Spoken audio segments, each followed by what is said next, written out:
इंसान कभी विचार किया है यहां पे किस लिए आया है और आखिर जाना कहां है, किस लिए आया है?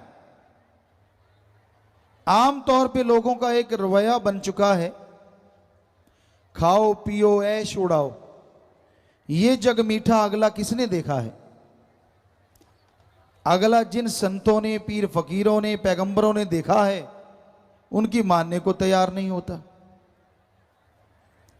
उनके लिए कह देता है कि नहीं, वो वैसे ही कहते हैं, फजूल की बात करते हैं, यूं ही कहते हैं, जबकि ऐसा नहीं है। तो भाई ये सोचो आप किस लिए आए हैं, क्या आपका काम है और क्या कर रहे हो, ये जानना अति जरूरी है। एक बात आपको बताएं, हमारे धर्मों में इंसान को सर्वश्रेष्ठ बताया है कि सबसे श्रेष्ठ इस धरती पे अगर कोई प्राणी है तो वो है मनुष्य।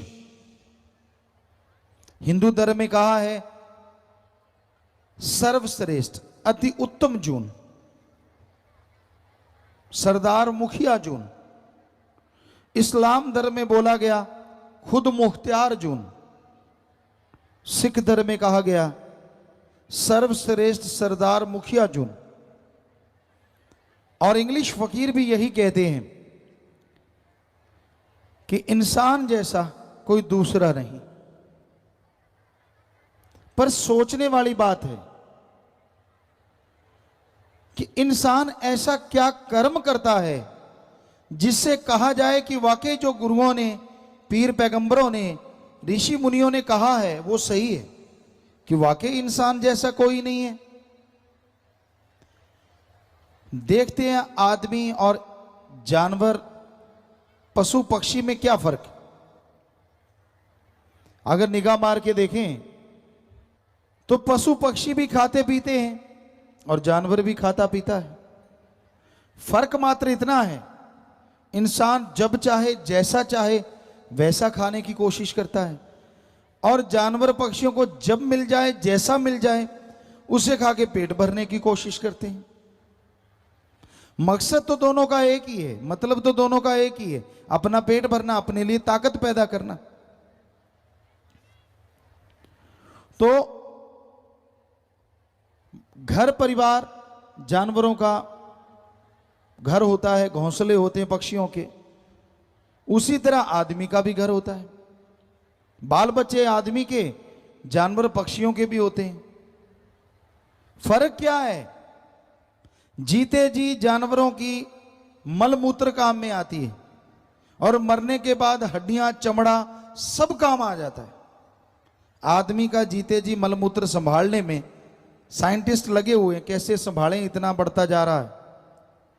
और मरने के बाद हड्डियां संभालने पे भी टैक्स लगता है। जाओगे वो पहले ही ले लेंगे, आजा आजा तू हमारा ग्राहक है, निकाल, कितने निकालेगा। तो हड्डियां समेटने में भी पैसा लगता है। तो इस लिहाज से देखें तो जानवर आगे हैं, पर शायद आदमी सोचे। जयपुर के एक auto rickshaw driver Ramesh Yadav ने अचानक चिकन रोड ऐप में 3 लाख रुपए का जैकपॉट जीत लिया। ये सब सोचे, साइंस में, विज्ञान में आदमी ने बहुत तरक्की करी है, सुख सुविधा के साधन बन गए हैं। तो साइंस ने कितनी तरक्की की है, गाड़ियां हैं, कारें हैं। क्या ऐसा पशु कर सकता है? ना जी ना, पशु नहीं कर सकता। पर आपको सुख सुविधा के साधन तो विज्ञान के नजर आ गए। पर अगर आज कहें कि आदमी बारूद के ढेर पे बैठा है, सारी दुनिया बारूद के ढेर पे बैठी है, तो गलत नहीं होगा।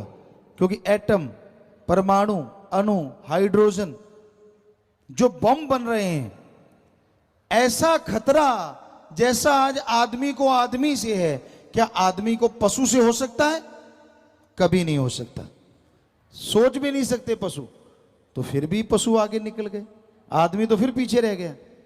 फिर धर्मों में क्यों कहा कि आदमी सर्वश्रेष्ठ है, अति उत्तम है, सरदार जून, मुखिया जून, सर्वश्रेष्ठ जून? क्यों? एक कारण है, आदमी इस मृत्युलोक में, इस घोर कलयुग में अगर चाहे तो भगवान को यहां वहां दोनों जहान में देख सकता है, जबकि पशु पक्षी चाहते हुए भी उसे नहीं देख सकते।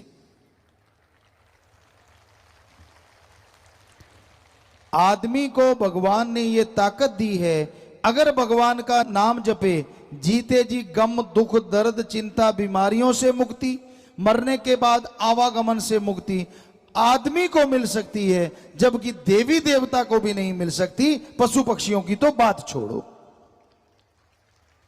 इसलिए आदमी को हमारे गुरुओं ने, ऋषि मुनियों ने, संत पीर पैगंबरों ने सर्वश्रेष्ठ कहा। अब आप खुद देख लो, क्या आदमी वाला काम करते हो?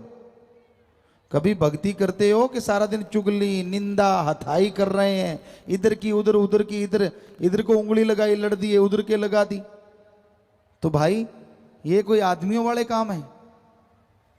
हमारे वेद शास्त्र, हमने सभी पवित्र ग्रंथ पढ़े, हिंदू धर्म के हमारे वेद शास्त्र, और जिनमें गीता रामायण महाभारत चारों वेद, पांचवां वेद महाभारत को भी कहा जाता है।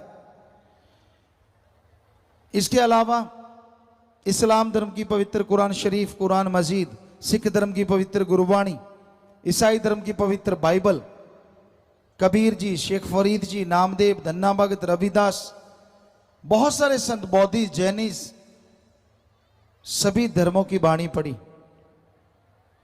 बिश्नोई धर्म के जांबा जी, उनकी वाणी पढ़ी, उनका गुटका पढ़ा। तो सभी धर्मों की वाणी पढ़ी। सारे धर्मों में यही कहा गया है जो हम आपको आज बताएंगे। 100% यही बात आती है कि आदमी कहलाने के हकदार तो ही हो अगर आदमी वाला काम करो, वरना शैतान से भी आप आगे हो। कई लोग आदमी सोया पड़े हैं, उनको मार दिया, किसी को तड़पा दिया, चंद नोटों के लिए किसी के बेटे को उठा लिया, भाई ने भाई को मार दिया। शैतान भी शर्मा जाता है, वो भी बच्चों पे हाथ नहीं उठाता था, आज आदमी शैतान का बाप बना हुआ है। अपनी मां की संभाल नहीं, अपने बाप की संभाल नहीं। कई लोग हमारे पास आते, गुरुजी प्रसाद दो। किस लिए भाई? मेरे मां बीमार है,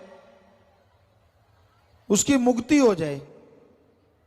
हमने कहा ऐसा प्रसाद तो हमारे पास नहीं, जिसको दें वो मर जाए। आप मारना चाहते हो? कहता नहीं, वो टट्टी पेशाब चारपाई पे करता है। तो हमने कहा जब बचपन में तू करता था तब तेरी मां ने तो नहीं कहा कि इसकी मुक्ति कर दो? वो तो नहीं बेचारी बोली कि इसका रोज टट्टी पेशाब कर उठाना पड़ता है, दिन को भी रात को भी, कोई प्रसाद दे दे बेड़ा पार कर दे? वो तो नहीं बेचारी बोली। अब उसका तुझे उठाना पड़ गया, तो अब तू कहता है कि वो मर जाए? लानत है ऐसे औलाद पे। कहां चली गई हमारी संस्कृति? हमारे धर्मों में तो यही शिक्षा है। अरे बचपन में मां बाप टट्टी पेशाब उठाते हैं। हमारा धर्म, हमारे देश में यही संस्कृति है। जब वो बुजुर्ग हो जाएं तो उनके बेटे बेटियां उनके हाथ की लाठी बने और उनको बच्चों की तरह संभालें। यह है हमारी संस्कृति। ना कि उनको बूढ़ा कह के एक भूसे वाले कमरे में डाल दें, सूखा रोट खिलाएं। नहीं नहीं नहीं, मरने के बाद आप खर्चा करते हो, शर्म नहीं आती? जीते जी सूखे रोट दिए और मरने के बाद हलवा पूरियां खाओ जी, अपनी नाक का सवाल है। और जब वो जीते जी उनको नहीं खिलाए तब नाक किधर गई थी? शर्म नहीं आती? जिन्होंने बड़ा किया, पढ़ाया लिखाया, ठीक है उनमें अवगुण हो सकते हैं, तो वो भी आदमी, क्या हुआ अगर मां बाप है? उनमें भी अवगुण हो सकते हैं, उनमें भी बुरी आदतें हो सकती। आपकी नहीं बनती तो राड़ से बाढ़ अच्छी, अलग रहो, लेकिन उनको कभी बुरा ना कहो और उनकी सेवा से मुंह ना मोड़ो। जितना हो सके उनकी सेवा करते रहो। घर से सेवा शुरू करो, फिर करो समाज की सेवा। पर आज का युग ही ऐसा है। हमने देखा बुजुर्गों को बूढ़िया, डैनिया, इतने इतने गंदे नाम लेंगे भी। है तो तेरा ही खून, तेरा ही बाप है, तेरी माँ है, क्या कह रहा है, शर्म नहीं आती तुझे? अपनी माँ के लिए, बाप के लिए इतने निरादर के शब्द प्रयोग में लाता है। और माँ बाप को भी चाहिए बच्चों को आशीर्वाद दें। एक उम्र होती है, वेदों में लिखा हमारे, वो तो 75 साल था, लेकिन आज की उम्र माने तो 50-55 साल। उसके बाद